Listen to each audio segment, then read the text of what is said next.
Hi there, my name is Kiana and today I will be busting some myths about university life. I've been at Bournemouth University for 4 years now and I've met a lot of freshers who've had so many questions about what university life is like. To be honest, it's quite different to how people say, but I'm just here to share some truth about these questions.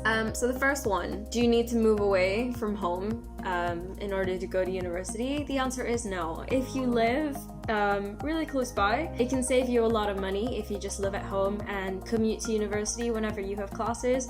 In my first year, I had roughly 9 to 11 hours of university. During the rest of the time, it was just free time where I spent the majority of it either with my friends or taking part in clubs and societies, studying in the library, and sometimes just relaxing because it is important to find that balance. The next question is, should you buy everything before you come into university? And the answer is no. A lot of the time, students, when they move into halls, they bring absolutely everything with them, and you really don't need to do this. When you sign up for your room in the portal for student accommodation, you can find out who your housemates are, contact them through Facebook, and you can just discuss amongst yourselves so you don't end up having like 3 kettles or 2 toasters. The majority of the time, if you're living in student halls, most of these things are provided. There's also loads of student discounts that are happening at the same time when you first move in. There are websites that have starter packs for university students, so that's an option you can look into. The myth that you need an ensuite bathroom to survive is completely wrong. This might be the case for some students, but it really just depends.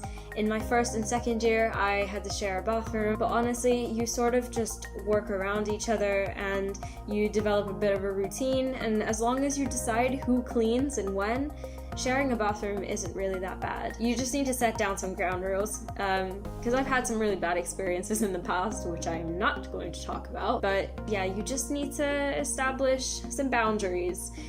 For example, if you have a class at 9 a.m. and somebody else has a class at 10 a.m., it's probably best for you to take a shower first. A lot of students, when they first come into university, they say that first year doesn't count. That is completely not the case. Yes, it probably doesn't count towards your final grade, but it does matter if you're looking for placements. Lots of employers would be looking for somebody who has better work ethic, that you understand the content that you're learning a bit better. Also, if you're applying for a study abroad year, then your first year grades do tend to count. Another common misconception is that you need to stay with the same friends that you make during Freshers Week. That is not true as well.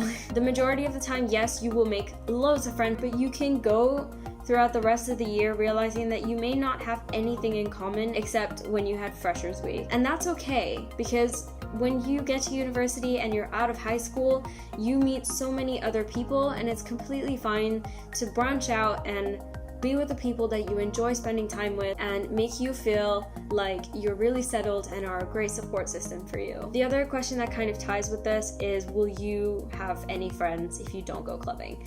The answer is yes, you will, because there are so many different clubs and societies. There's a team of resident assistants that are in halls of residence that plan events for you. There's loads of different opportunities to get out there and just meet a bunch of people, and you don't have to go clubbing if you don't want to. You also don't have to drink. There are loads of different alternatives out there. For example, there are alcohol-free options that are now in the supermarkets, which you could buy.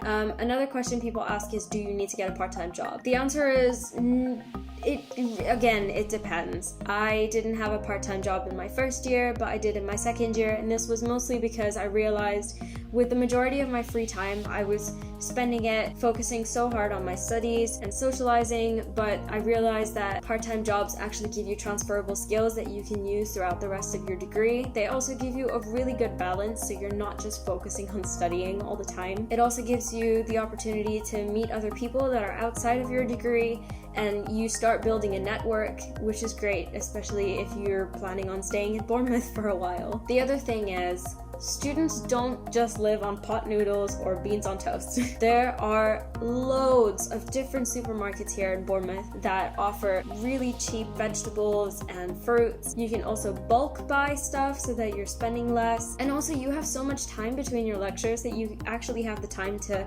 maybe pop home and cook something.